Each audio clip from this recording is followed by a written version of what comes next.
This is a Zeno Link data view analysis for Emily Pratt softball fast pitch. Take a quick look at the performance profile just to kind of get a lay of the land. You see the arm speed is in the normal range, on the low end of the normal range, but in the normal range. On the other hand, you see max hip segment is well below normal range. Shoulder segment is again in the range, and so is arm speed. So right away we can see that we're not getting a whole lot out of the lower body, and that we're relying heavily on the upper torso and the arm to compensate for that lack of lower body contribution. Let's go ahead and take a look at the kinetic link first.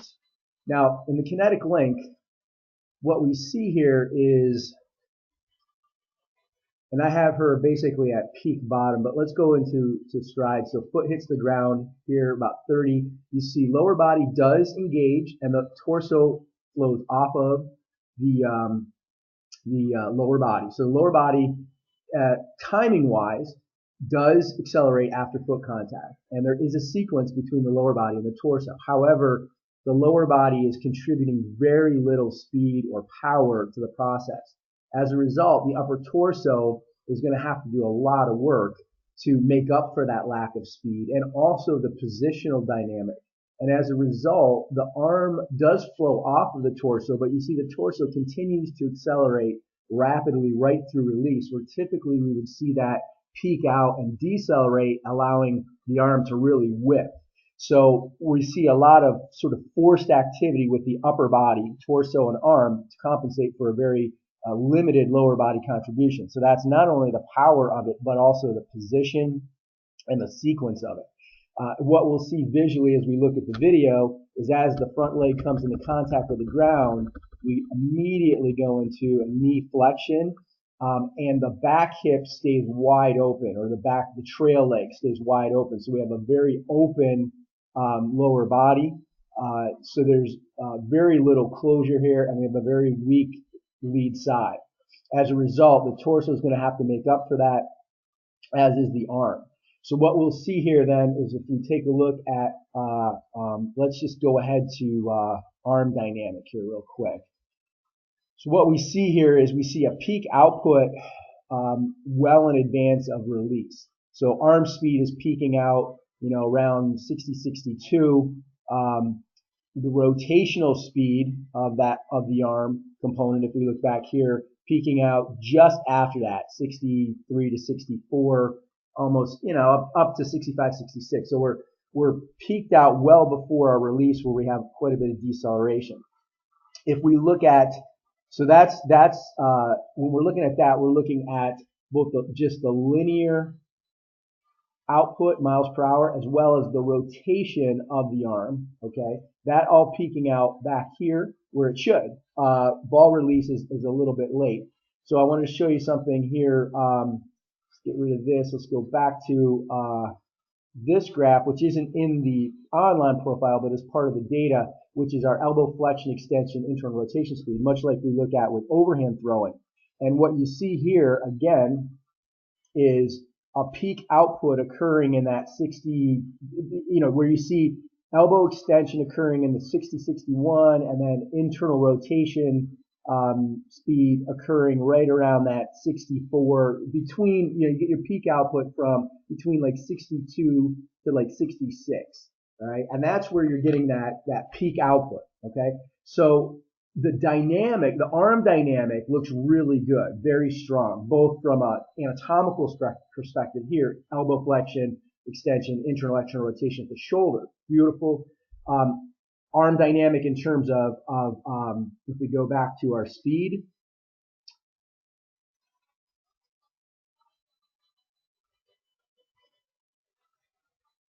here, dynamic in terms of just the rotational movement of the wrist, great. Again, though, peaking out right where we sit, around that 64, 66, right where we're seeing the internal rotation peak out. And if you look at arm speed, again, you see arm speed peaking out and that 60 to 62 with the maximum speed towards the target peaking out at around 62, 64. That's where we're seeing everything happen, okay? Let's take a look at what that looks like on the video. So where's that position? It's right there. That's where she's peeking out, and honestly, that's where she really should be releasing the softball. However, so everything looks pretty good, and that position looks good from an arm perspective, right? But where it doesn't look good is that this leg is real soft, and the hips are wide open with the trail leg well behind. So positionally and from a release mechanism perspective, she's not really in a stable position to let go of that softball. So then what ends up happening? All right, let's look at now the video as it goes. Now, she should have really been releasing the ball right there, which it kind of is releasing, but now what? The elbow is flexing, flexing. Now we're letting go of the softball way out in front of the midline. The elbow is extremely bent. We get a lot of wrist action. And so the ball is being let go as the arm is in really a deceleration phase. So, and that has a lot to do not with the arm dynamic, but the lower body dynamic, and it's an impact on our stability dynamic. Okay, so not bad core, but you typically, in your very high level pitchers, you're going to see, first of all, trail leg is close. So the hips are almost perfectly square, maybe not totally, but pretty close to facing the target. So this leg is way up here. This leg should be pretty close to stable at a very, not hyperextended, but certainly strong, extended knee, extended hip, and that's going to create a more upright posture, and that's going to allow her to let go of the softball at peak velocities as opposed to having to bend the elbow, flip the wrist, and let go way out here where we've already started our deceleration mechanism. So we can look at our lead side here real quick, data, because what we kind of already know what it's going to say, and that is, okay, first of all, we never close the hips. So the hips are open the entire time, even opening more as we go forward, which we don't want, obviously. We want to see them closed, at least closer to zero. And you see, again, plant leg flexion just boom, goes from a pretty straight leg at 18 to almost 40, 35, 40 degrees. So we get a big 20 plus degree knee flexion as opposed to the reverse. We're coming in a little bit more flexed and maintaining that flex position strongly on a strong front side. And again, from a posture perspective, our trunk flexion isn't terrible, but certainly more flex forward, and that's because we're leaning over a bent front leg as opposed to a nice stable front side with a closed trail hip. So the key here is what we want to do is we want to work on lead side stability,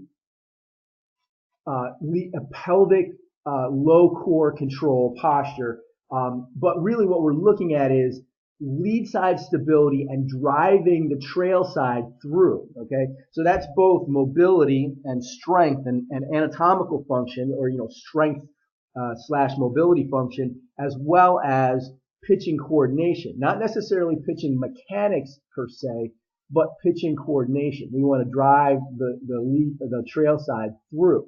So we want to focus on first establishing a strong front side, and as a result of that, a strong core and better posture. And as a function of both of those, learning to drive the trail side through so that the hips close, where we're creating more rotational speed, but we're also creating a better position and also a better dynamic to release the ball at optimum speed. The arm dynamic and really the shoulder, upper torso, arm dynamic is really good. Unfortunately, we're not making use of that speed because of the lower body core dynamic.